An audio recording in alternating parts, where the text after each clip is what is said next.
Hi guys, yes, it's People and Places with me, Dr. Mama K, and we are at the Futures Flyers, Cape Town, South Africa. Yes, we're celebrating Future Flyers, and we are so blessed to have this young man, brother, friend of mine, who's going to tell us about what Futures Flyers is. And as well, for some of you have been saying, Wahida Leonard Leckert at the school, thinking, who is that?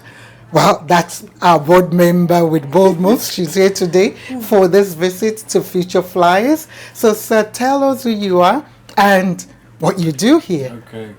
So, my name is Wayne Asaram. I'm the owner of Future Flyers in Cape Town.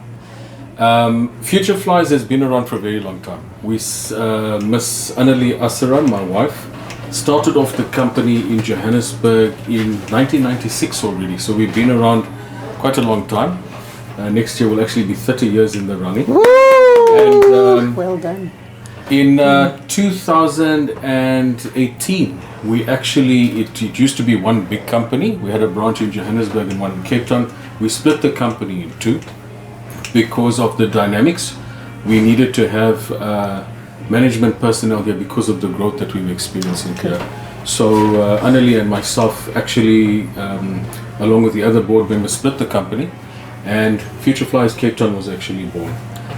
We still run the Future Flyers brand throughout the country. Okay. We've got lots of initiatives in Port Elizabeth, in Durban, but main basis is Johannesburg, and this one in Cape Town is primarily ours. Awesome. Here we do everything. For a cabin crew member, South Africa is the only country in the world that has actually got licensed cabin crew. Sure.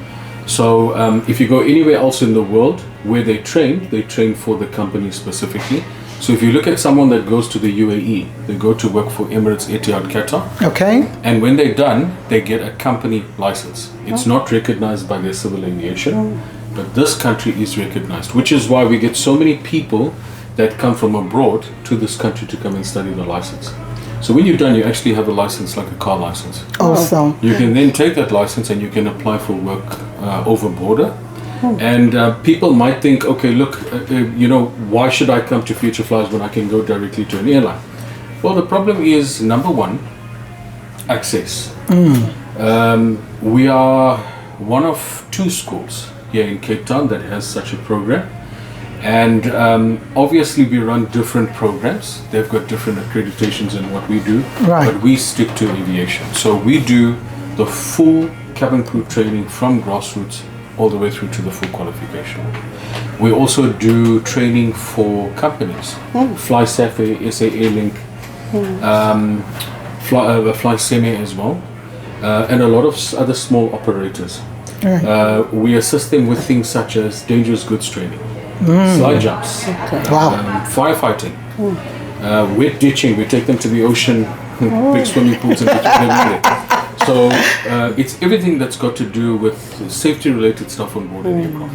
Let me come back now. Let's leave Future Flyers. Let me come back to Annalie, which, it's a pity she can't be here with us today. Why, how did she get into aviation, and yourself? Let's come back to you as a couple now. First. So I'll start with Annalie first, because this is actually her birth child, her brainchild. She was a cabin crew member, flew for South African Airways. She was also one of the people that started Mango Airlines. She worked for Inter Air, and she's done a lot of other work for other operators as well. Her job has primarily been cabin crew member as well as cabin services manager. So she's had quite all the expertise. Expertise in the field. And I think after flying in the latter year, she discovered that it was a dream. It was a dream for her to fly. So the basis of the company is we are selling a dream. Okay. It's people, young girls especially, see these cabin crew members, they want the dream, they want to buy it, they want to buy into it, and this is a product that we actually offer. For myself, my aviation background is vast. I'm an engineer primarily. I've got other qualifications in aviation that stems through flight operations, into quality, into safety, into flying on board, into doing oversight of the pilots and cabin crew to see that they are safe. So you do basically everything So, within yeah, so- the aviation. and yeah, it's helped us as a company because it brings something, a new dynamic, where this company only used to do certain things before. Our wings are now basically spread. So we do a lot of consultation work. We write a lot of manuals for other smaller companies as Okay. well, outside of Future Flyers, which is good for us. It keeps us up to speed with the industry and what's the latest and the greatest. Now the name Future Flyers, which is so appropriate and so apt. Was that a decision Annalie decided on as well, since this was a baby? That was Annalie, what? I mean, the birth of the school is what are we actually doing? And we're actually preparing people for the future. I think long after we're gone, the name will remain. The name will remain. It's stuck because our job, we are educators. We love to tell people about what we've done, about where we've been, what we've experienced, and we pass our wisdom on to our learners. That's what makes the school very unique, and dynamic. People will always say to us, they know when a student has come from the school. Because when they're here, we don't just train them what's in the books. We give them a lot of life skill. We train them a lot about the experiences we've had, what they've experienced. We help them through a lot of personal issues. We do a lot of career guidance. And that's what actually makes us unique. People always say they know when a student comes from Future Flyers Cape Town when they've been on board. So because we always say you are carrying, it's not just an individual, but you're carrying our brand with us. And students from all over the world, when they meet each other and they say, oh, where did you train? And it's like, no, I've done my ab initio training at Future Flyers Cape Town. It's like, oh, yes. And so very quickly they found the association, and we found that even between the companies locally in South Africa, they've got that, as soon as they know that they've come from here, that there's that connection with us, which makes it quite nice. I just want to get Miss Wahida to come in now, in terms of, for you, because I know the area of Delft in Cape Town is very near the airport, and we're right at the airport. For you, somebody that's lived in Delft for a long time, how important is it for organizations like Future Flyers to maybe, show the opportunities for young learners in Delft, because it's so close? Okay. Firstly, I want to say thank you for being part of the aviation interview today. And for me, as a mother of a child that come from Future Flyers, there was a lot of how can I say now, like she was young, she came from school, but when she came from Future Flyers, she had something. There was more like a growth in her. So way before she didn't have an idea in terms of what she wanted to do. Put out into Delft. Thus I want to put out the opportunities. As she must become that role model for the other children to see, to go back, to reflect on, to say, this is what you can do when you are done here. This is where you will be in the future, or the path that you can grow. And for Delft, there's no, like, there's nothing. So to say. So when Future Flyers come to Delft, or they can see this opportunity in Future Flyers, children will now be more, they will be now have that next level. Yes, it will give them like, that into the ladder to get friends, into. My friends, I'm now that bigger person. I need to step up because the others, I must make a pathway for the others to come through. And that is where I want Delft to be. I want Delft children to reach out to Wayne, people like Wayne, and Wayne to be part of Delft and go there and let them live a little, let them see this, because people will say they go to, I'm going on a vacation, I'm going to Mitchell's Plain. That is not a vacation. I mean, for you, you're going to your auntie's vacation. You need to step up, you need to go, you need to spread your wings, you need to be out there. This is the world. And I mean, for you to come in and to do stuff like this for people like Delft, the community of Delft, that would be a major, because we always say, our children, when they're done, let them go work there by Shoprite. Shoprite. It is a work. It's a work for now. But children need to be Yeah, like thank you for that input. Like you said, you're an engineer, but then you're involved, in this area in terms of aviation. Now, let's go into the course, the training itself. Just share a little bit about how that works. And I know we're standing in we're going to do a tour soon, but tell us how the training works. So the training, first of all, starts off with you doing a English proficiency. Okay. So, competency. So what would happen is you would come to us and we'll do an interview with you. It's by law, it's a requirement. And we would actually gauge you. Okay. We will have a whole lot of students. Some of them don't want to even be here. They're placed here under duress by their parents because it was the mom's dream. She must she wants the child here. And you can see the child is not keen at all. So we have that interview with the child in private to actually gauge where they're going to. And then you get learners that are extremely keen. They've already gone to do research. They've already gone. We send them these information packs. They are so keen. They go over and above. They make their own notes. Yes. And then you get those that come to sit there and say, "I haven't printed it. I was waiting to see what happens." And this is 1 month before the time. So you know who's interested and who's not. And already then you can already say, and who's playful and who's not. You're clearly not going to do this. And then they fight with you. And then you say, the number one thing here is we are here to train safety. So if you cannot follow instruction at the start, you'll not be able to do it. Right. So you do have the ones who don't make it, into the whether they have the money to pay or not. Yes. And then there's this also the social background. You get people that come in, but they cannot speak. So they are very soft. They are very reserved.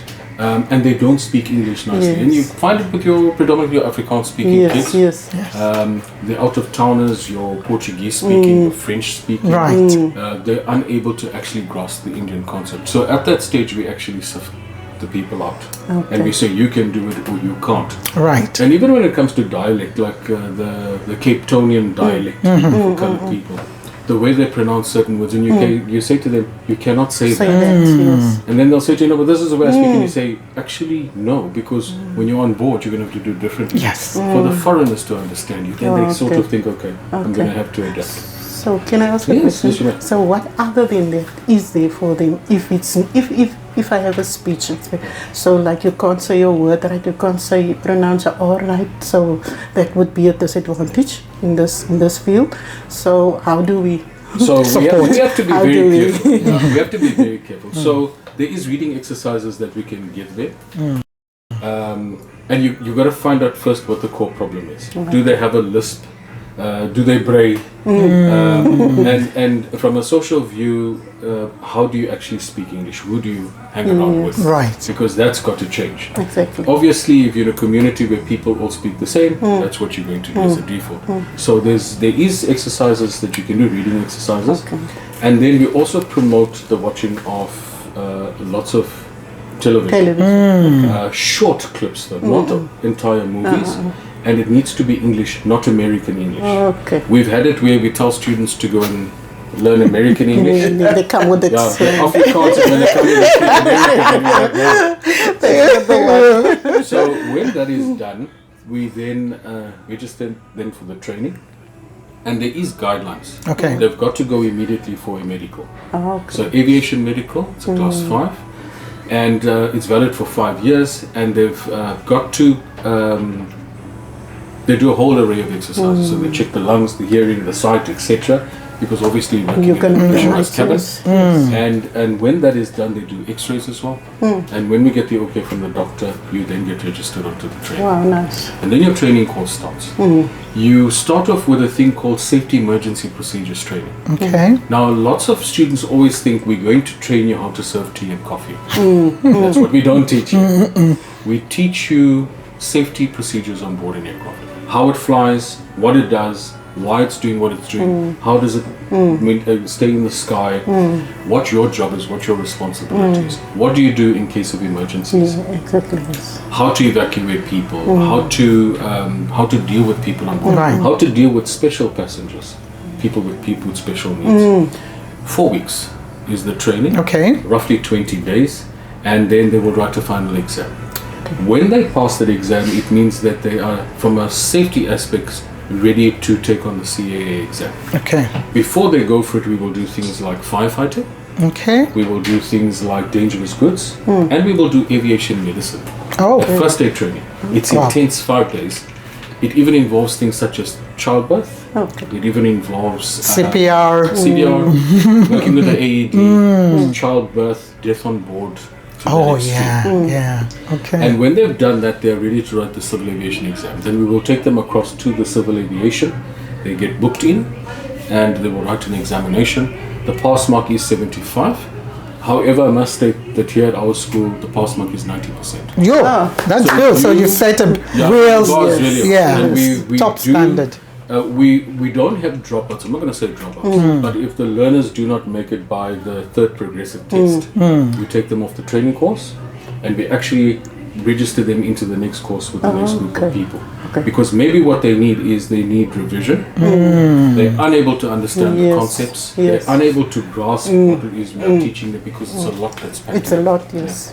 And when that is done and they've passed the CA exam, they come back to us and we do the actual, what we call a conversion into a student license. Okay. Student license is valid for 3 years. So what they will do is they will come and we will put them on the slide jumps and we will physically evaluate them on the slide jumps. Okay. There's certain things they need to do. We will then bring them into the simulator here and there's certain things that they'll need to do. Brief passengers, over-wing briefings,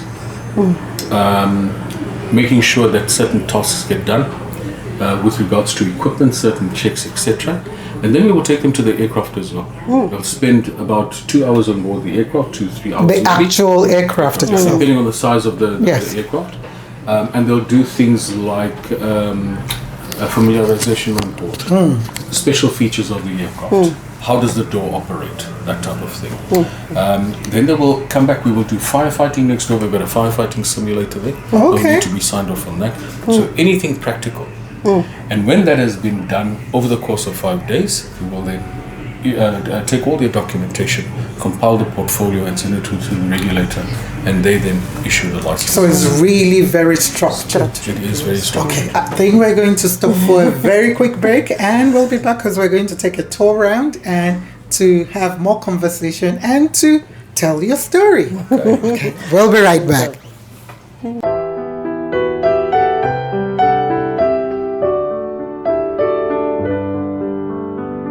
Hi guys, it's People and Places with me, Dr. Mama K, and we're still celebrating Futures Flyers. We're here at the premises. So now we're going to take a tour. For those of you that have been watching the first segment, we were talking about how the business started. We were asking, the parental view from Miss Wahida, one of our board members at Bold Moves. So now we're going to take a tour around for you to see, what Future Flyers, they're real, all what Wayne spoke about. You'll see it here now. But first, Mr. Wayne, can we start with this? Okay. This is something that everybody just got. I know about it. In fact, now, maybe because my husband is in the aviation business, so even when I'm spelling my own last name, I start going, Alpha, Delta, Echo, Bravo, Alpha, Yankee, Oscar, and you're like, huh? Adebayo, that's it. So can you please tell us about this? So, this is actually the start of aviation. If you want to get into aviation, this is the language that we actually speak. It's a language that we all use to avoid any misunderstandings. For example, you can be on the phone with someone and you are saying to them, I would like to go to, or the time is noon. And the person hears moon. So it's November, Oscar, November versus Mike, Oscar, November. Something simple. And so this actually alleviates any misunderstanding. So when we talk, and like you said, when you're spelling your name, you will not you make use of the alphabet. You'll actually use the phonetic alphabet. And it makes it very clear to you. You can see it's written in such a way that none of these words actually sound the same. And we do this to avoid any misunderstandings. You can imagine. I didn't even realize that. Not just now for that the you cabin say, crew, but if a pilot is flying an aircraft and he's speaking to ATC, the traffic control, and they are conversing backwards and forward, they will never use full words. They will always use individual letters to avoid any misunderstanding. Right. The nice thing is also that when it comes to numbers, if there's 3 numbers, if it's 123, you will not say 123. You will always say 1, 2, 3 individually, so that the person on the other side knows exactly what you are saying. So this is the aviation language. This is where everything starts. Okay, so that's Alpha Bravo Charlie Delta Echo Foxtrot Golf Hotel India Juliet Kilo Lima Mike November Oscar Papa Quebec Romeo Sierra Tango Uniform Victor Whiskey X-ray Yankee Zulu. There's some words that I struggle with sometimes. I never remember Quebec. Yeah. I never remember No, I do remember whiskey. Yes, yeah. And Foxtrot. And Foxtrot. But yeah, but that's the language in here. So can we come in here? Let's now go on the journey first to where are we here now? So we are in the middle. We are in the middle of sort of reconditioning the area to make it look brand spanking new. So by next year, we should have everything looking much better than what for your 30th anniversary. We have to come back. Yes, you have to invite us. Which month is that, so that I can leave it free? You don't know yet? No, I must just double check on the date, because it'll be the date of the certification. Oh, awesome. So this area, in the other area where we were, you saw it was economy class basically, and this is more the business class. So this area we actually use for when we are training VIP silver service. So when you're training when you are serving first class passengers, we have an exercise where they will physically come in here. You can see there's the carts, the aviation carts there. The galleys are downstairs. But these carts are quite large. And this is where we'll physically do actual service. So we'll get passengers in for the day. They're all locked because there's alcohol in there. Yeah. We're pretending it is the first class cabin. Okay. So the learners will come in here. They've been given tasks, and we will invite people from the public, people that we know, or people that are in aviation, or even other cabin crew members that are flying.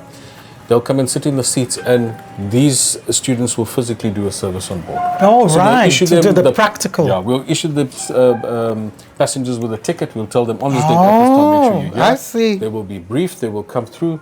We will get them seated. We will simulate that the aircraft is now taken off, and we will then open up the bar service, etc., and we will serve the passengers. I always wonder how they push this, because it seems heavy. It's actually, and when the plane is going, and you're like, it's actually quite easy. And I can see, there's foot pedals. It's green and to stop and it, and So red is the brake, and green is to actually it's a go. to move.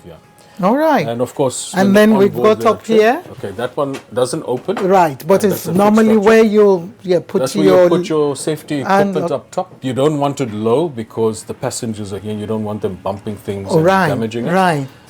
So the equipment actually stays up there. Let me just got our seats. And I love the fact that you're even showing the window. Here. Yes. Which you can pull down or up. Why do they always say, on the aircraft, before you land and when you're taking off, to always have your window shutters up? It's to be visually aware. Okay. Yeah, so you want to look around. Right. You want to make sure to see what's going on outside. Right. There could be something happening outside that affects the people inside, and it's for you to get a visual reference of what's going on outside. Okay, and like you said, you're upgrading all this next year? Yes. As well. Oh, and you've got my mom calls this one the wisdom seat. Yeah, so that's used mainly for the special needs passengers. So that would be a passenger in a wheelchair. I've actually been, you won't believe it, I've actually, not because I broke my leg or anything, but I get air sickness a lot, and I couldn't come out of the aircraft, so I was so knocked out in the sense that really dizzy, all the, what do they call it now? There's this, I've forgotten what the name is. Vertigo. Vertigo, that's it. And I'm like, how are they going to get me on the wheelchair? And they did. They put me on the wheelchair, and I was able to come. Look, this is a wide wheelchair. This is a conventional wheelchair. You do get a slip wheelchair. Yes, which is really, it goes, through the. Okay, so let's go back into the economy section. Just from up here. Oh, sorry, yes. This is our escape slide. Yes. So this is generally what is attached to a door. It's inside that mechanism called a bustle. The bustle is fitted onto the door, and what would then happen is, as you open the door, the The slider's inside there with the red bars. It pulls it, it takes it out, and it actually exits it down onto the ground. Right. The height of this slide is representative of a Boeing 737, Okay. such as the ones used by Fly Sapphire. It's exactly the same height. So it means that a cabin crew needs to be able to, they need to know what to do. Should there be an emergency in terms of, do they need to be strong? Because I know that that's part of where if you sit near a exit door, they always say, okay, can you do this? Da, da, da, da. So for cabin crew, is that the same or how does It's it the work? same thing. Look, you need a little bit of strength. But you don't need to be someone very strong. The door does work on an actuator. It's quite easy to maneuver. The problem will be when you're actually trying to close the door. Because if there's lots of wind outside and it's blowing up against the door, it's difficult to close. But I've seen many cabin crew ladies actually close the door with quite some ease. Also, when you go to the airlines, you get trained on exactly how the door works, which is quite nice. They'll show you an easy way to do it, and so it doesn't require a lot of effort. Okay. Now let's go to the economy side.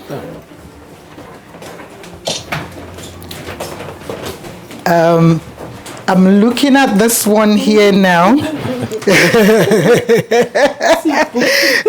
So she's sitting here, and I know normally you're told not to put anything. Your bags and everything must be up here or underneath the seat. Why is that? So the person sitting next to her, for example, if he wants to get out and there's something in the way, it will actually impede him. Okay?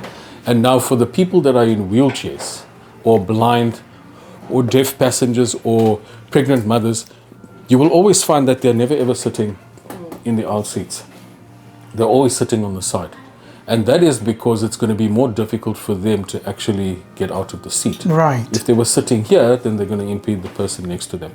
So they're always seated on the window side. Right.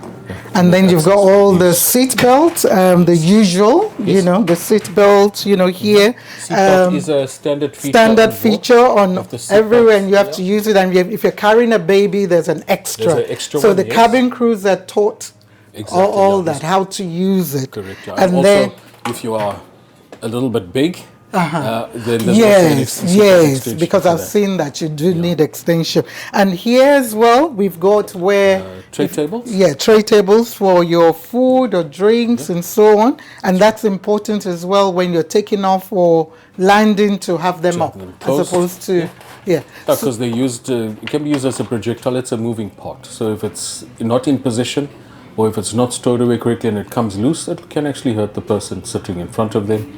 And also if there's an evacuation of some sort, it's going to be in the way, so we always store those. And I've seen various aircrafts, airlines rather, doing different things when it comes to the cabin crew, where in Ethiopian Airways, shout out to Ethiopian Airways, they always do two at a time to, close their what do they call it? Yes. And then British Airways, they normally even just do it one at a time. But the way the Ethiopian Airways, being African airline, for me, it's so, I just watch them. They all go together, two of them together, bam, bam, quick, and they're very quick with it. Yes. So that's another thing with passengers. You have to, if you have a difficult passenger now that is like, or maybe a not too tall passenger and that can't put their hand luggage up there, can the cabin crew help them? Of course, definitely. Yes, that's part of their duty. If they see you battling with your bag, look, there's strict laws about the cabin baggage. It needs to be a certain size. Right. So you can't come into the cabin with this monstrosity of a bag. However, sometimes it does happen if the passengers are late that their baggage cannot actually be put onto the conveyor to go into the cargo. Oh, okay. So they end up coming to the aircraft with a big bag, but when it's there, the ground handlers will actually then take the bags, make sure it gets on board the aircraft. Yeah. No, people like me, I always do not want any cabin crew member to help me with my luggage because most of the time it's very heavy. Yes. And with British Airways allows you up to 23 kilo for your cabin. So they won't help you. They'll go, you have to put it yourself. And I've known to put up to 20 kilo in that small bag. Okay. That's it. And then I'm looking for a male person. Please, can you help me?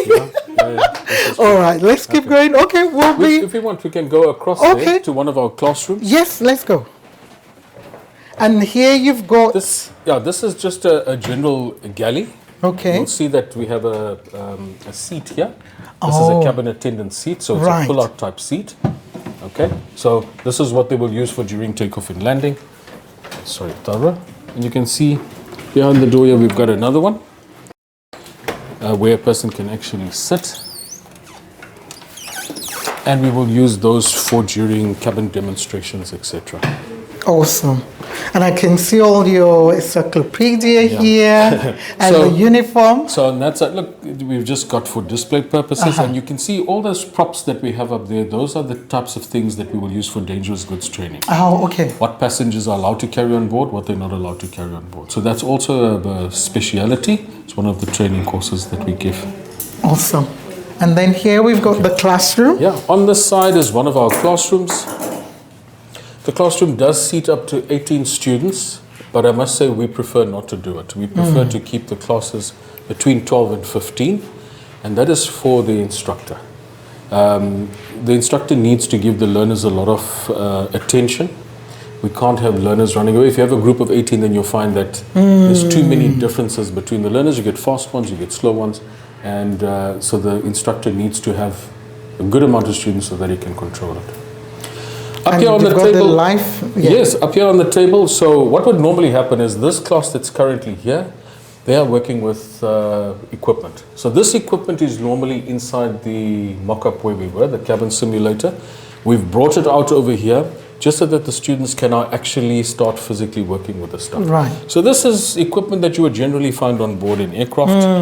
You will find here, this is for example, this orange thing, everyone always asks about it. Yeah, what is it? This is an emergency locator transmitter. Okay, this is a portable one, and how this works is, it's not fixed on board the aircraft. So if you had to ditch in the ocean, or if you had a crash in the bush, and there's no way of communicating with anyone, this is something that you will take with you. Oh, and then it's kind of makes. Or what does it do? No, it's not that one. no. Okay. So now I'll still show you that one. Oh, I've got okay. a portable one. So this one can then be activated. If it's in water, it's automatically activated. Okay, but Right. it does have a switch here where you can activate it on land. And this is the one that is fitted on board the aircraft. This is the fixed one. So there's normally a bracket on this, and it holds it in position. And what normally happens is, if emergency is declared, then the captain will actually reach over and he'll switch this thing on. Oh, So that if the aircraft does crash, it emits a signal and we know exactly where the aircraft is. right. Okay, That's so not the black box. No. No, this is not. Okay. Black box is also orange. And unfortunately, we don't have one of Oh, those. it's orange in color, so it's not really black, even though it's got a black No, they box. call it black because you always say you write in black and white, Ah, and so it records in black and white. It's actually right. recorded I there. got you. Okay, and that's why it's called the black box. Okay, so this is one bit of it. Okay. And then over here we've got fire extinguishers. These are fire extinguishers that we use on board an aircraft. These are special fire extinguishers. This is called Halon. And the agent that we have inside it is bromochloro-difluoromethane. It's a special substance which is harmful for the environment. And its sole purpose is to displace oxygen. So it's extremely effective on board an aircraft if Right. you have a fire. Right. This one will last you about 18 seconds. Oh, And normally there's about 4 of these fitted on board an aircraft. Okay? The thing with the fire is is always the worst emergency you can have on board. So if you detect the fire earlier, and you use this early, you'll be able to avert a catastrophe. Okay? and that's the oxygen mask that comes. They always say, yeah, you need to fix yourself first before you help any other person. We've got the first aid class today that's got the actual bottle. It's Okay. a green bottle. We're Right. using it next door. Okay. But this will sort of be one of the masks that they will use. Okay. And I see this. Oh, yes. Obviously, if you've got drunk and disorderly passengers Right. and you need to restrain them, that's what you're going to use. Okay, mostly drunk and Yeah, when they start becoming violent, then you've got to restrain them Okay. in some way. This is something interesting. Not many people know this, but this is actually a fire extinguisher. Is it? This is what we call a potty bottle. Okay. And all aircraft have these, so when you walk into the toilet and the wash basin is there, and next to it is a little bin where you throw in your dirty rags or papers. Now, what passengers sometimes do is they actually smoke. And they don't know what to do with the cigarette box. So if you knock on the door and say, what's going on in there? And they want to get rid of it quickly, they just put it inside the bin. But there's paper in there and the bin sets alight. Yes. So this thing is actually fitted inside the bin. Oh. And what it does is it's got these two squibs, they call these squibs. And if the fire burns, it actually melts the wax on here. And the agent from inside, which is similar to that agent there, it gets dispersed and it extinguishes the fire. So this is a potty bottle. And it's small, but it's very, very effective. Okay. Wow. Okay, something else that we also have is we have smoke hoods. They look like this. What's that?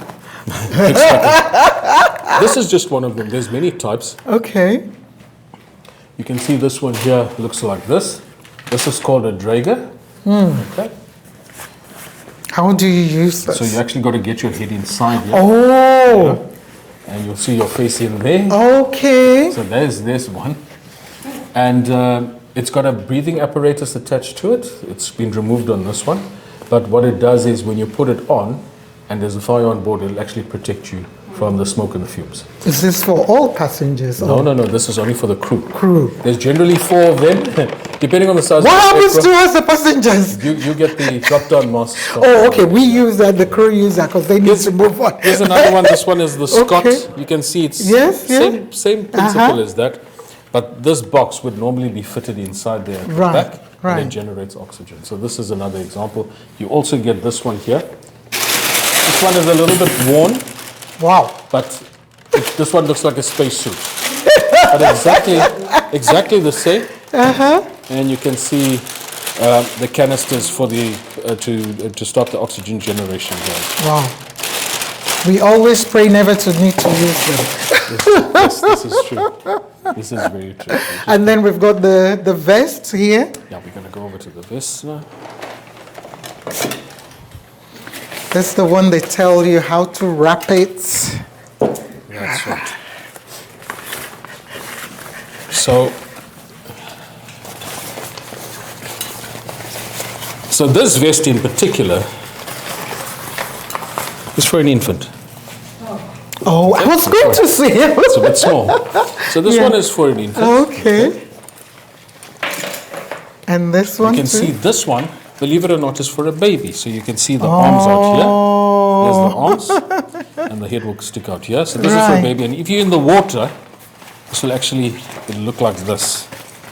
And it'll actually keep the baby afloat. Afloat. And then that's the adult This is one. an adult life jacket. Oops. Yeah, there we go. It's an adult life jacket. And if you don't have child jackets, then this can obviously be tied around the child. And can as it? a Okay. infant life jacket. And then it has a whistle. Now I can look at it properly because when they're telling you on the plane, it's like you whistle and you top it up. And sometimes I'm listening, sometimes I'm not listening. But we're all supposed to be listening. So what would normally happen is you'd put it on and you'd have these lanyards. You'd see there's 2 generally, and there's canisters. The canister looks like a smaller version of this. Okay. I put it on here. And when you pull on these, it activates the carbon dioxide and it blows this thing up. That's what inflates it. If it doesn't inflate, it's no problem. You got these tubes. It's called manual inflation tubes. There's one on each side. You blow in there and you can inflate the jacket. Right. Okay. It does have a light attached to a battery. So should you be on water? As soon as the battery gets into water, then the light comes on. Right. And then there's also a whistle. Yeah, so if you're in the water and you're floating away or you want to get someone's attention, you can actually then just start blowing the whistle. And these are normally under your seats or these are normally on the hand, depending on the kind of aircraft? So it's normally packaged away like that this. way. And it's fitted underneath the seat underneath you. Okay. You'll also find, so these jackets are for the passengers. The orange jackets, this is for the cabin crew themselves. Oh, okay. And the reason they are orange is to indicate that Who? they are actually safety officers Yes. on board.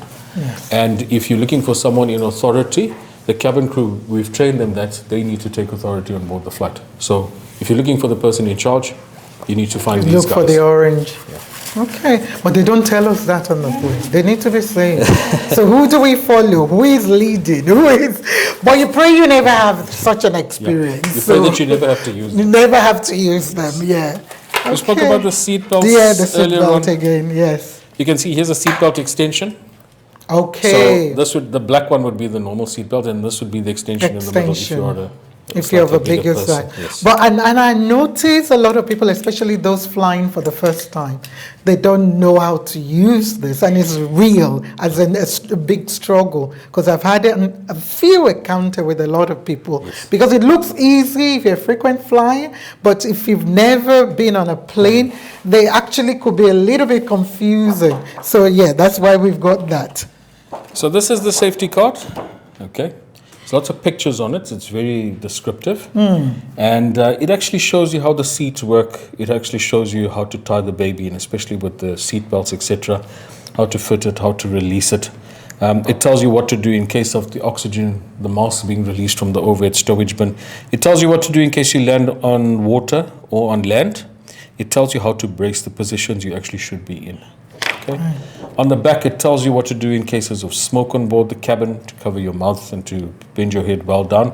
If you're on the ground, closer to the ground where there's fresh air, that will be much better for you. It also tells you, for the people sitting at the overwing exit, it tells you how to operate the exit. Okay. It then also shows you how to fit the life jacket itself. And it also shows you that when you're on the ground, this is how you're going to evacuate. And it The also shows exits. you, it also shows you where's the safest place to actually stand. The important thing about this is for you to see where the doors are. So Yes. let's say, for example, you have a fire on the left-hand side wing. It's advisable then not to use the doors on the left-hand the side to left. evacuate. So you will all evacuate right-hand side. right. And the cabin crew are trained because, and you asked me that question in there, why must you always make sure that the blinds are up? It's to actually see. So Right. there's one of the reasons why. So if you see the engine burning, you know we're not going to go left, we're all going to go right. Right. And the cabin crew will actually stand at the doors and they'll block the exits. And they're going to wait for everyone to leave the aircraft and then they themselves will evacuate. So Okay. the card will actually give you all of that information. A lot of people are always afraid to fly. Yes. And I can see from some of what we've seen here is mostly about safety, which is Everything is about really, safety. really important. How important then is it for somebody, or what would you say to people who are really afraid that, planes, I know what my husband tells me about that, but I want to hear from you being in that field, when you're always afraid, my child wants to become a cabin crew, is it safe? The dangers, Life is, I'm going to answer it in general terms. Life is so unpredictable that you could actually walk out of here and be hit by a bus. That's what my husband never says. And so with flying, I will say this much. If you look at being a crew person, a crewman or crew lady, it is probably one of the most regulated professions in the world. A doctor goes to write his doctor's exam only once in his life. A lawyer writes the bar exam once. True. Cabin crew and pilots will have their license renewed every single year. So every single year, you will have someone, either a person from another airline or a person that's designated by your company to actually come and sign you out. So they will check your competency every single year. For some of the subjects, you will be checked every 2 years. And for things such as jumping off the slides, you're going to be checked every 3 years. So safety is not negotiable. You're going to be checked, double checked. Pilots, so much so that every 6 months, depending on the company you're in, you're going to do proficiency checks. So yes, you got your pilot's license once, but every 3 to 6 months, someone different is going to get on board your aircraft and he's going to check everything that you are busy doing to make sure that you are safe. With the cabin crew, they're going to do exactly the same thing. And is that part of ensuring for human error? It's most of the time. human error, it's complacency, Okay. it's making sure that you are just there on top of your game constantly. we cannot afford for, when cabin crew members and pilots on board the aircraft, they are safety officers, we cannot afford for them to be lower than what the expectancy is. So they are constantly observing things, constantly looking at situational awareness, looking at what's happening on board. We are faced with so many challenges such as drunk passengers, unruly passengers. And the latest thing now that we have is human trafficking. Right. So we are even training them in skills on what to do and to identify persons that might be on board for purposes of human trafficking. So it's actually gone to quite an extent. Wow. So just coming back, apart from the pilots and the cabin crew, if you look at an aircraft itself, aviation has the safest safety record out of all modes of transport in the world. Now, you might be thinking, but just the other day we heard this plane crashed and so many. The problem is this, it's not one or two people dying at once. It's 200 people, 150 people, etc. And then that draws your attention. If you look at the maintenance of these aeroplanes, it's absolutely fantastic. You know, by law, we are supposed to, every time before we get into a car, actually walk around the car, make sure the wheels are fine, make sure the windows are in place, the rear windows. We don't do that. We just get in and we drive. Yeah. With an aircraft, it doesn't work like that. By law, the engineers are compelled that every single time, first thing in the morning, there's a certain inspection they do. Before the flight leaves, there's an inspection they do. The pilots do their own inspection. They must be happy. The cabin crew get on board, they do their checks. So it's check, check, check. And then between the flights, there's other people that come to check. So they check the entire aircraft. I mean, you want to make sure that it's fine. You don't want issues in the air. And at the end of the day, when everything is done, before that aircraft goes to sleep, another group of engineers will come, fresh eyes, they will walk on board, they will check everything again. They will see what has been snagged. Snagged is like maybe we found a jacket that's been stolen. We found a door that's in the galley that's missing. All these anomalies, they will then address it while the aircraft sleeps. The following morning, the aircraft is nice and fresh, and we're going to fly off again. So for those people that are scared of flying, you are actually in quite safe hands. The regime is extremely strict and it's constant. It doesn't matter if you're flying on a little aeroplane in the bush, if you're flying a helicopter, if you are flying a large aeroplane, the regime for everyone is absolutely the same. There's a thought in aviation amongst all the crewmen, safety is not negotiable. It's a rule by which we live, and we enforce it even in our school from grassroots up. It's key for us.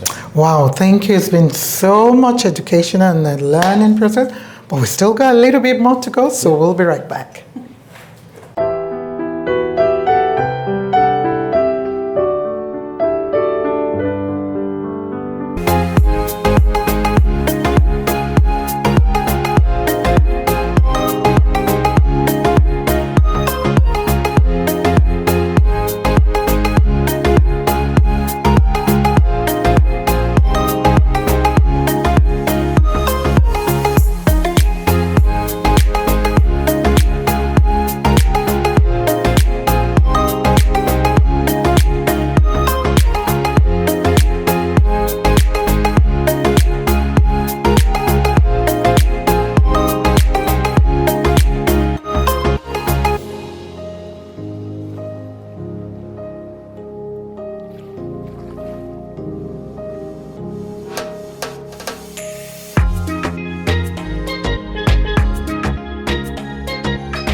Hi guys, yes, it's still People and Places, and we are celebrating Future Flyers, Cape Town, South Africa, and I'm here with Mr. Wayne, who has been showing us around. If you've missed any of the segment, you need to replay and watch. So this part now, we're on the ground floor now, so tell us, what do we have here? Okay, so on this side of the training center, we've got two features. We've got the wet ditching equipment, which we won't show you today because the rafts are too big. But in this big box behind us, we actually have a firefighting simulator. So what would normally happen is students would come in and we'd settle them in the classroom for 4 hours of theory and they'd write an examination. We're going to address things like the different classes of fire. How to identify the color of the smoke, what actions to take, the different types of fires. what to do with lithium battery fires, what to do with spilled liquids, etc. All the precautions. Oh, so that's why they always ask, do you have batteries? Correct. Okay. Correct. And so the regime must be followed. Like I said before, the most serious emergency you can have on board is a fire. You have a closed container, you're filling air into it, or you're trying to pump into it, and a fire behaves very much differently up there than what it does on the ground. So you need to act really quickly. Okay. Down here on the table, you can see this is the fire extinguisher again, the one that I showed you upstairs. Okay, this is just a slightly different type with bromochloro-difluoromethane in it. Halon, extremely effective. Okay, the oxygen bottle we spoke about earlier on. Oh, Here's yes. the actual bottle. So, Right. just for terms of the color, this one's red. You can see it's danger. This is used to extinguish fires. And this is green, meaning it is safe, okay? But keeping in mind that this is also flammable. This gas, it's oxygen, it's medicinal oxygen, and obviously fires love oxygen. But the tank is green to show you that it's actually safe. Okay. Right. So I think what we can do is we can start off I love this on the this side. Future I think, Flyers yeah, Academy. come So this there's way. a door here. Yes. So that's So here's some of the equipment that you will have on board the aircraft. I showed you the hoods Yes. just now. There's a different type of hood here. And you've also got these lovely fire gloves. You have to have fire gloves because obviously it's quite hot, so you need to protect your hands.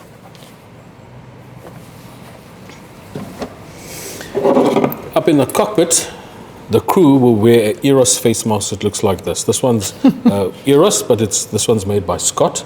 They all look basically the same. And this is the one that he will actually put on. It's attached to a oxygen bottle as well. So while he is up there, he is ensured to be safe in the cockpit. Okay. I just want to see if there's anything else here. Okay. I think what we can do then is we can come this way. Okay. It's a little bit dark in here, but still. Yeah. So what happens is, in here we do the actual firefighting, and it is dark. The purposes of it being dark is that we need to simulate the conditions on board the aircraft. Right. So we have a fog machine here, Okay. and we fill it up with oil, and we actually create fire conditions in your smoke conditions. So the learners or the student They will can need to actually- wear they can that and actually- they'll come in Correct, and correct. okay. And you'll see that if you switch it off, it actually gets quite dark in here. Yes. So we're going to keep the light on, and then we're going to simulate different fires. So the first fire, one of the most important, would be a toilet fire. The toilet is just behind Okay. you. So what would happen is... Oh, that's a toilet. Okay. That's it. Oh, I didn't see it. Okay. So you would light a fire in there. And this is all simulation. So this is more or less where your fire would start in the basement. With people who smoke or leave the That's cigarette So stub. we teach them how to detect the fire, exactly what signs to look out for, discoloration, Right. smoke, etc. And then they will physically fight the fire in there. Interesting. And that's an oven? Yes, we're going to go. This is an oven fire that we have. Now the thing with an oven fire is simply this. An oven is hot when it's operating. So how do you know that there's a fire inside? Oh. So your nose is extremely important. If you smell something burning, then you can pinpoint where it actually is. And we show them also how to extinguish that fire. Okay. One of the important ones is a seat fire. A seat fire can occur in different places. So a seat fire can occur on the actual seat itself. Really? Yeah. How? We you remember in the days of smoking on board, we Oh, had yeah, passengers yeah, that yeah. fall off to sleep. Ah, And so they set themselves alight. Okay, but now it shouldn't really be. Really Yeah, should. but if you go to some of the Middle East countries where they still allow smoking on board on the regional flights, Oh, really? yeah, it's Oh, still a okay. thing there on the Okay. regional flights. Okay. So in the seat. You can have a fire underneath the seat, which is quite dangerous because your life vest is there, so you've got another hazard. Right. And you could have a fire on the laptop, on the table behind okay. the seat. I showed you the tables earlier on. And I was hearing, I think it was today or yesterday, about, I don't know whether it's true, about a power bank Yes.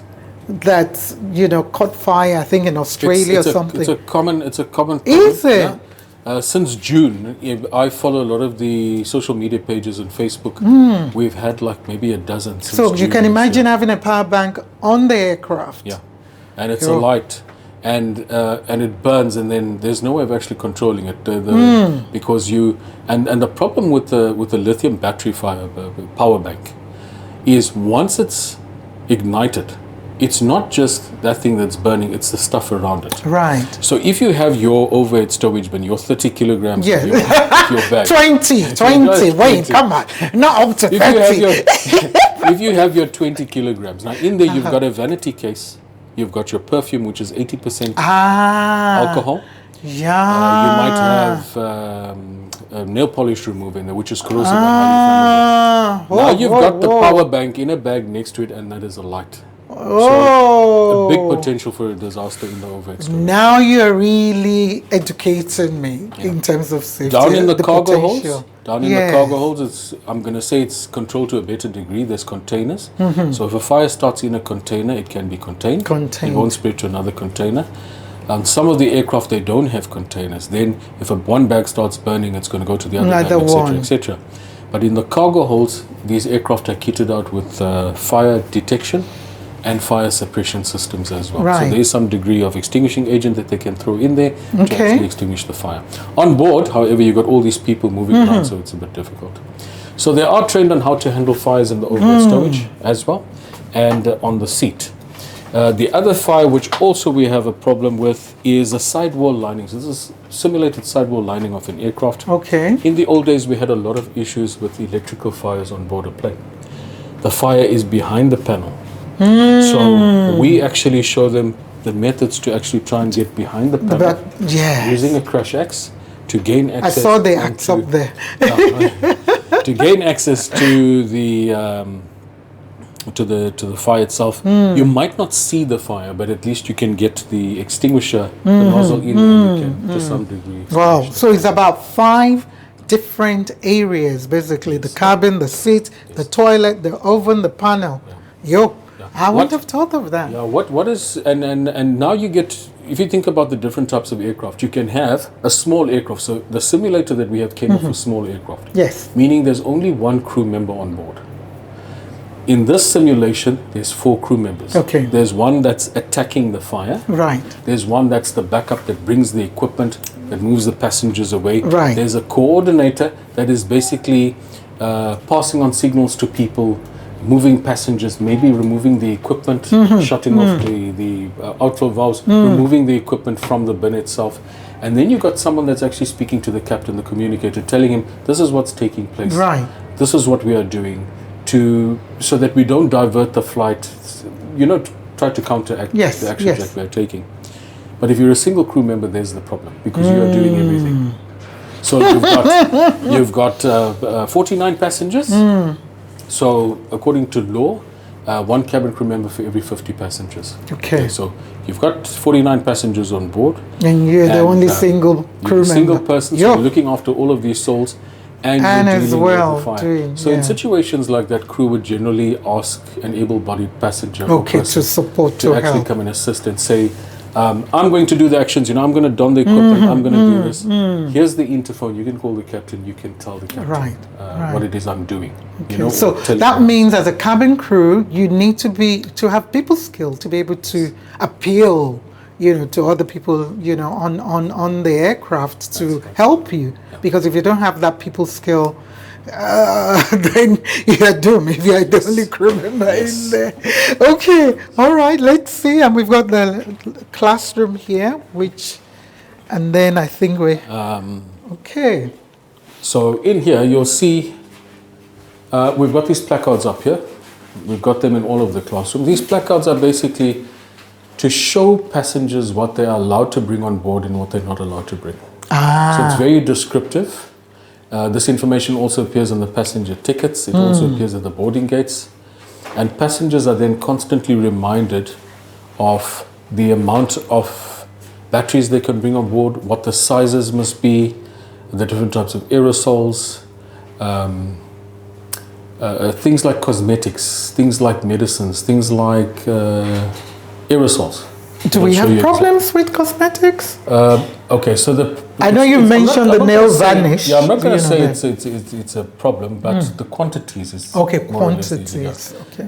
You're only allowed as a passenger to carry 2 liters of liquids, so lotion, shampoo, etc. And there must be the 100 ml. Yes, and then when you're flying internationally in the cabin, you have to have a travel case, so 100 milliliters, yeah. you are limited, yeah.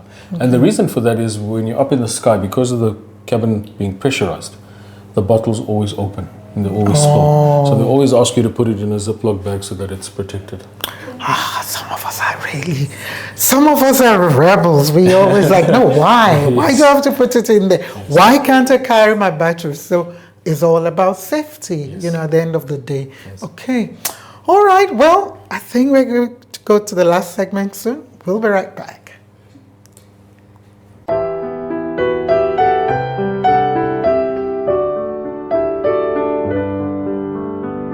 Hi guys, this is still People and Places with me, Dr. Mama K, and we're still celebrating Future Flyers Academy, Cape Town, South Africa, with co-founder Mr. Wayne here, who's been showing us around. So now we are at the reception, which is where well, maybe I shouldn't be the one saying it. Where are we and what is here?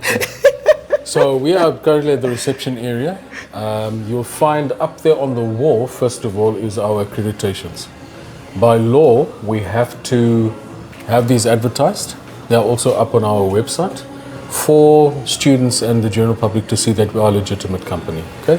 So those are the approvals. Every year we get audited, not only by the South African Civil Aviation, but also by different companies. If organizations want us to conduct training for them, they have to come in and they have to audit us first before they make use of it. So there's constant checking. Here at the front desk, we have a lovely young lady by the name of Kelly. Wave to us. Hello. So she's a friendly face at the front desk here that you'll get to speak to a lot of the time. And also at the back, one of our supporting staff members there, Aletta de Villiers, runs the administration. Okay. And so when you're dealing with bookings, scheduling, student information, archiving records, you're going to be dealing with her. So the two of them work in sync, and they run most of the administration. And I'm looking at the clocks here, and I know Miss Wahida was fascinated about them. Obviously we've got London, Tokyo, Dubai, New York. Obviously New York is behind. Yes. Dubai is ahead. Is ahead slightly, yeah. Slightly, yeah. And then Tokyo is ahead. Also ahead. And London is behind. They're on the same timeline depending on the time of the year, summer and winter solstice. Yeah. Exactly. I think they're 2 hours behind now. So, and I can see you've already got your Christmas decoration. I can't believe we're getting to Christmas. We've got we've got the decorations up, and look, it's November, but here by the 1st of December you'll see it becomes very flowery. And it's just us to get everyone into the spirit. It's the end of the year. Yeah. And we've got a competition that we have for the students here every day. Oh. With a elf. And tell us about that. Yeah, where's the elf? Is he around? Is he hiding? He's not hiding. He's hiding. Okay, they've hit him already. Okay. And so the students come in and they search the entire training center every day to try and find the elf. Oh, and what do they get? They get a chocolate. Is that the ones here? Because I saw all this here, and I'm like, what's this for? Can you show this bit? This is like a kitchen. So what we do is a supermarket. Yeah, we don't have a license to serve any food on the precinct, so we've just got a little shop where if students want snacks, cool drinks, shop. They can actually come and buy that here. Yeah. Awesome! I love the way it's displayed. Yeah. We used to have a kitchen before COVID where we used to make food, but obviously with the hygiene requirements, we got rid of that. We couldn't do that. And here, obviously, arrivals. Just to get the feel of aviation. Yes.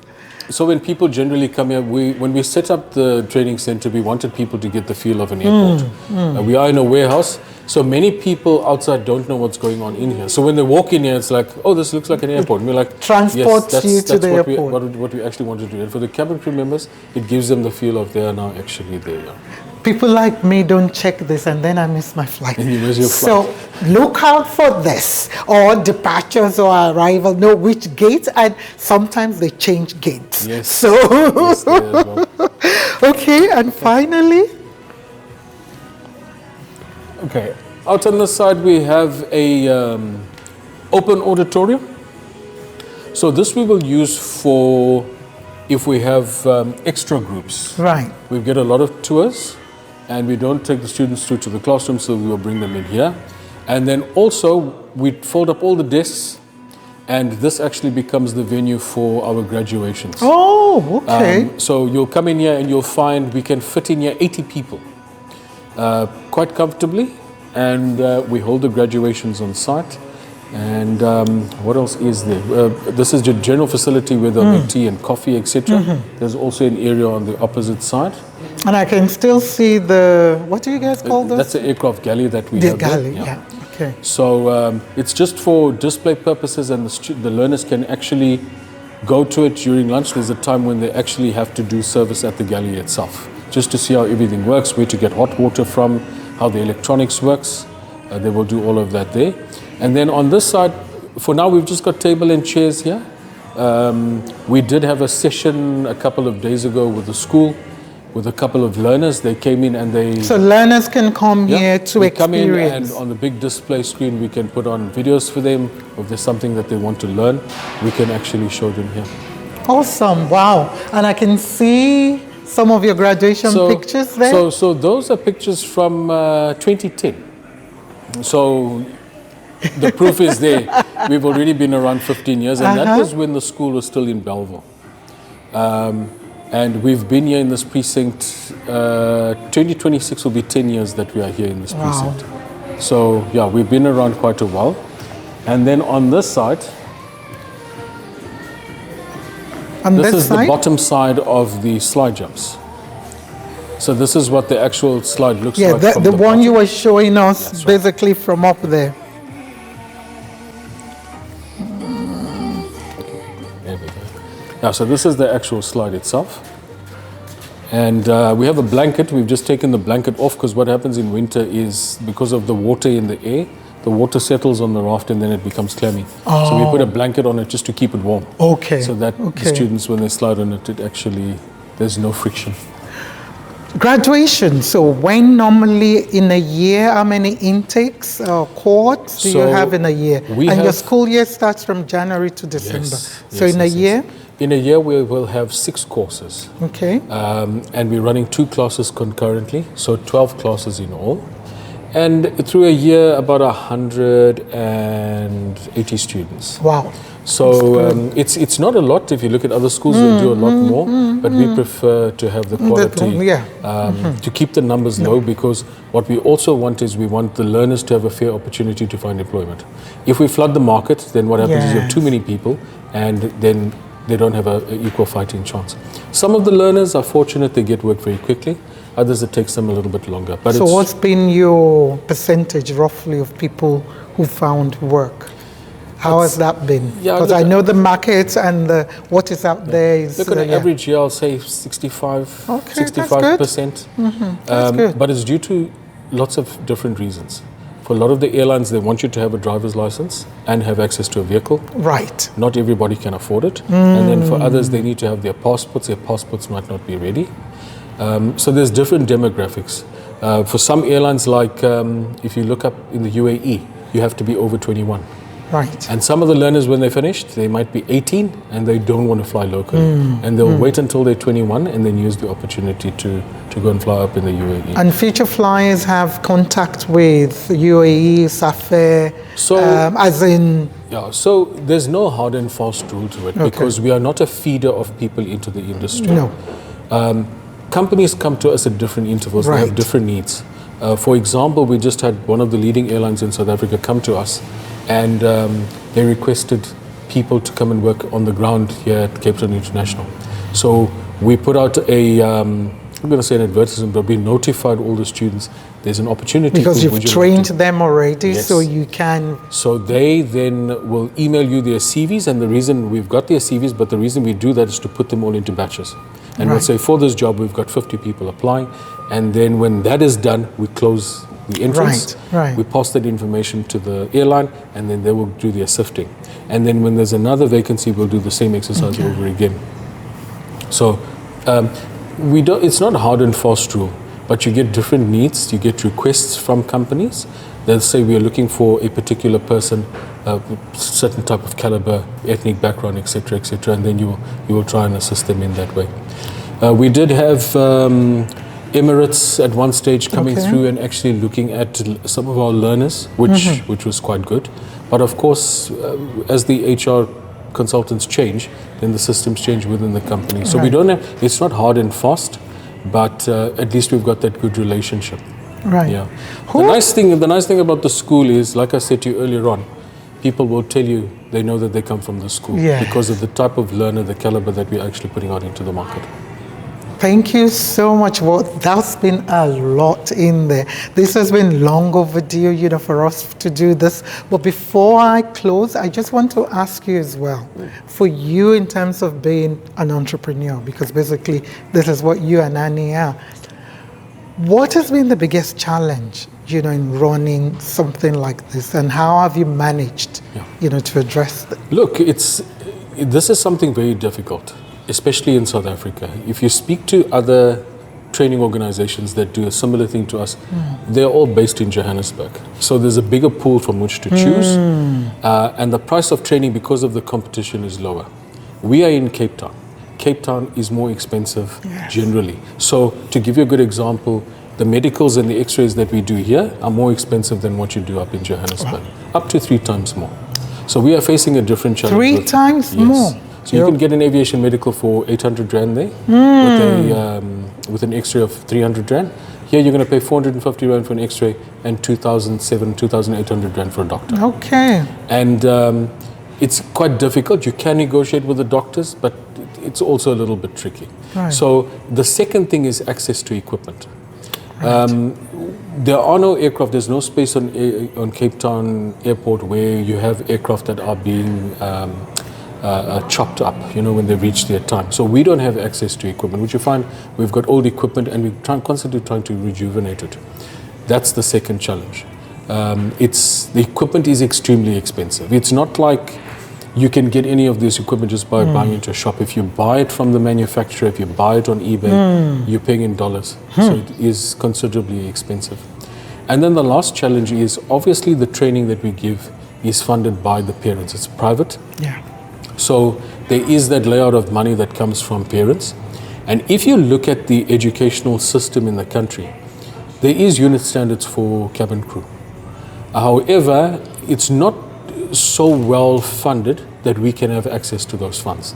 Because if you look at the way the law is drafted for education, you can apply for grants, but then where did the government wants to know where these people are going to be placed? Right. We cannot guarantee that. Right. So we sitting in the middle, and we can provide the skills. Yes, we can advertise it as a skills program, but then the funding is the issue. So we are hoping that maybe in 2 years' time, we actually then have access to funds where we can then physically go out into areas like Delft, into areas like Mitchell's Plain and say, okay, we would actually like to look for people and give people that do not have access to funds the opportunity.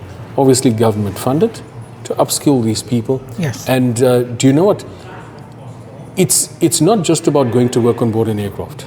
You're going to leave here with so much more than just a skill on what to do there. To give you an example, the first aid training, the firefighting training. You might be in church and someone has a heart attack. In a group of 1,000 people, you will have no one there that's actually trained. But you will know exactly what to do. With firefighting, we've even had it, we've got another initiative where we are trying to get school teachers in to show them how to use a fire extinguisher. Because not everyone thinks about this, but on a school, you've got these extinguishers, but no one is certified to use it. So we're going to start that drive as well next year, where we physically invite schools in, their teachers in for an hour and say, this is how fire works, this is what you actually do, just as part of passing on the skills to someone else. Wow. So you can, the training is not just for working on board an aircraft. There's so much that you can take from here that you can use in general life and you can use in other fields. So it's not just a skill for aviation, it's a skill for the world as well. I need to ask this one because obviously the people we try and work with or that we go to the underserved areas and especially youth. For you, I didn't even ask, where were you born? I was born in KwaZulu-Natal. KwaZulu-Natal. Yeah. Okay, Peter. So for a young Wayne of like maybe 10 years old in Pietermaritzburg, what are some of the life lessons, from in terms of your journey and you telling your story here that you can share very briefly, with us on what to avoid, what to do, what to not do? Just very briefly, what are some of the life lessons? You could write a book on that. I know, that's what I'm saying briefly, because I know I always don't ask that in people and places, but I feel led to ask this. I could actually write a book for you. People need to first of all learn respect. I think people don't have time for other people. I think that's one of the biggest things I've learned, because you get people that are in their careers and they forget about where they actually come from. Right. They forget about the opportunities that they were given. And so when the people that don't have actually come and say, can you please help? And it's like, yeah, no, I could help, but I actually don't have the willpower to do it, or something to that effect. So we must never ever forget that there is that element of respect, and then also being humble. With aviation, look, it's a lot of money. When people do get paid quite well, unfortunately not when you own a training school, but there is an element of ego that goes with it, and the fact that I'm in a position of power. So what happens is sometimes it does look as though you're looking down on other people that don't have access to these things. So there is that thing of you always need to remain humble. Right. It's something that we can actually easily forget, because we all did start somewhere. I think the lesson of the day is I always believe that every day you learn something new. Right. Even here at the training school, we are faced with learners that come from so many different backgrounds. They face so many difficulties socially, physically, Yes. emotionally.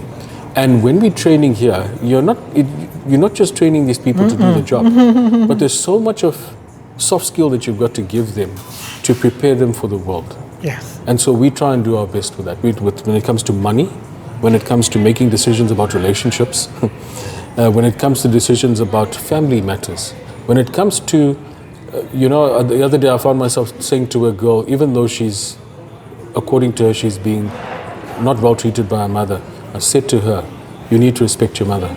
You will still do by virtue of it being your mother, even though, it's things like that. It's the type of things that we pass on. So that's my little Dear bit of life wisdom. lessons. Well, thank you so much, and we want to just thank you as well for the scholarship. You've given Bold Moves to be able to offer, Yes. which Tower, benefited from, and I know you've said again that For the next year, we will definitely do it. Okay, so we are going to do it in a different manner to get, but I just need to speak to you on which year, when you want us to get the cohort in, for which entry point, and then we could advertise it and do a little bit of just pushing what Future Flyers does as well. But we really, really, really, really appreciate you, because we know it's not easy. But thank you as well for today.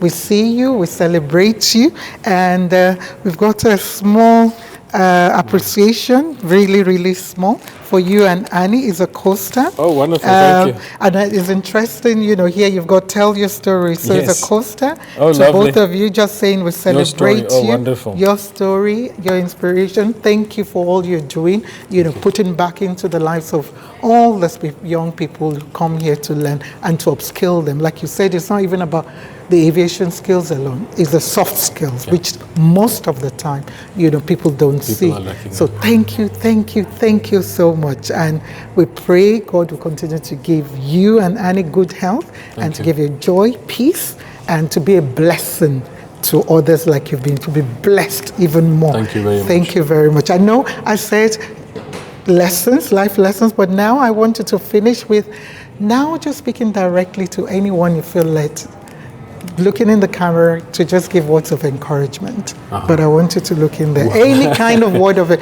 whoever you want to speak to. You meet a lot of people. They say, if you have a dream, you can achieve it. It's good. It's very, very true.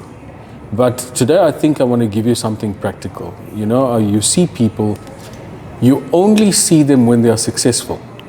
And they talk back and they say, oh, do you know what? Anyone can actually do this. If you dream it, you can get there.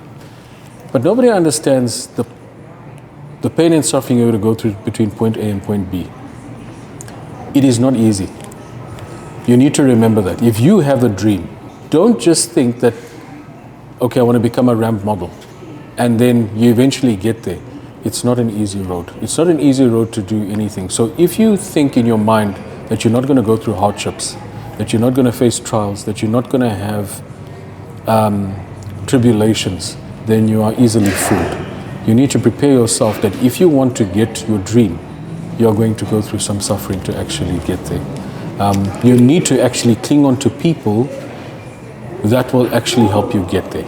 If you've got friends, if you've got family, if you've got people that are negative, that are always pulling you back, that's not the space that you want to be in. You want people that want to share in your dream with you and push you forward.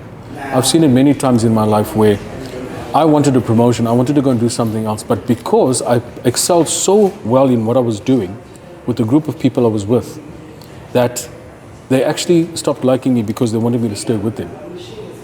And you can see that as soon as you come out of it, they actually turn their backs to you because now you have moved on. You think you're better, but you're not. You've just taken another opportunity. You still remain exactly who you are. So just don't forget who you are and where you come from. I think that's the most important thing. Thank you so much, Mr. Wayne. We really see you. Don't forget who you are and don't miss an opportunity, and so much packed in there, like you said. I think we're going to come back to get more of those masterclass tips. Thank you. We wish Future Flyers all the best. How can people reach you, find out more about the next class? You can go easy. You can go onto our website, Future Flyers CPT, please. The brand name is Future Flyers. We are Future Flyers Cape Town. You'll see we still got a lot of the old Future Flyers memorabilia, but we are busy rebranding as we go along. You can go onto our website. All our information is there. And we also belong to the Cape Conventions Exhibitions Expo. So it's an expo where I have a marketing associate that actually visits all the schools in the Western Cape every year. So he's got a whole list, and because he belongs to the convention, he can actually go to the schools legally, and he does all the presentations for us. We have all these information pamphlets, these brochures, so you can actually have a look. We're on social media, Facebook, Twitter, Instagram, Pinterest, all over the place. All of them, TikTok. So if you just type in Future Flyers Cape Town, you will go to our website and you'll find all the information that you need. If you do get stuck, you can phone the office directly. Our email address is also on the website as well as the telephone number. All right, thank you so much. Well, you've heard it, Future Flyers Academy. They're doing amazing work. They're sharing their story here. They're impacting lives positively. Well, if you need to contact them, we will share the details even at the end as well. But thank you so much for your time. Till next time, take care. God bless.